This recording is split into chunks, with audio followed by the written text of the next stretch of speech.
যে ইসরায়েলকে একটি মুসলিম দেশ ধ্বংসের দ্বার প্রান্তে নিয়ে যাওয়ার জন্য খোদ পশ্চিমা বিশ্ব ভর্ৎসনা দিয়েছে, সেখানে যুক্তরাষ্ট্রের পাশাপাশি তাদের সবচেয়ে কাছের মিত্র হিসেবে দাঁড়িয়ে আছে ভারত। ভারত ভবিষ্যতের প্রতীক আর ইসরায়েল আঞ্চলিক শক্তি। সুতরাং দুই দেশ একসাথে বড় কিছু করতে পারবে এবং দুই দেশের সম্পর্ক এখন আগের যে কোনো সময়ের চেয়ে শক্তিশালী পর্যায়ে আছে। এভাবেই ভারতকে বিশ্বের অন্যতম এক পরাশক্তির স্বীকৃতি দিয়ে প্রশংসা করেন ইসরায়েলের পররাষ্ট্রমন্ত্রী গিডিয়ন স্যার। মঙ্গলবার ভারতীয় সংবাদ মাধ্যম এনডিটিভিকে দেয়া বিশেষ সাক্ষাৎকারে এ মন্তব্য করেন তিনি। নীল মজাদার গোলমার্ক বক্স, কুরমুরে বাইটে ফুরফুরে লাইফ। ভারতের বন্ধুত্বের জন্য কৃতজ্ঞতা প্রকাশ করে তিনি বলেন, দুই দেশ ধারাবাহিকভাবে সম্পর্ক উন্নত করছে। খুব দ্রুত তারা প্রতিরক্ষা সহযোগিতা বিষয়ে একটি সমঝোতা স্মারক স্বাক্ষর করবে।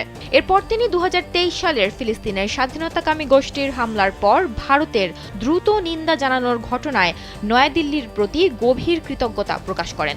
তিনি বলেন, ইসরায়েল কখনো ভুলবে না যে প্রধানমন্ত্রী নরেন্দ্র মোদী ছিলেন সেই ভয়াবহ দিনের প্রথম বিশ্ব নেতা যিনি প্রধানমন্ত্রী নেতানিয়াহুকে ফোন করেছিলেন।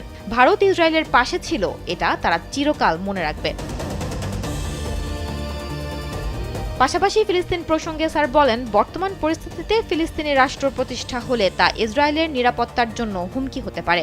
ইসরায়েলের বর্তমান লক্ষ্য ফিলিস্তিনের স্বাধীনতাকামী গোষ্ঠীর সামরিক ক্ষমতা ধ্বংস করা ও গাজার শাসন ব্যবস্থা পরিবর্তন করে এই সন্ত্রাসী শাসনের অবসান ঘটানো। তিনি বলেন, সন্ত্রাসবাদের অভিজ্ঞতা ভারত ও ইসরায়েলের একই রকম।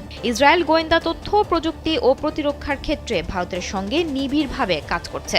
সাক্ষাৎকারের শেষের দিকে তিনি প্রধানমন্ত্রী মোদী ও নেতানিয়াহুর মধ্যকার সম্পর্ককে অত্যন্ত কৌশলী বলে প্রশংসা করেন এবং আশা প্রকাশ করেন তারা খুব শীঘ্রই সাক্ষাৎ করবেন। ইসরায়েলি মন্ত্রী নিশ্চিত করেন যে আগামী বছর ভারতের আয়োজিত কৃত্রিম বুদ্ধিমত্তা সম্মেলনে ইসরায়েল উচ্চ পর্যায়ের প্রতিনিধি দল পাঠাবে।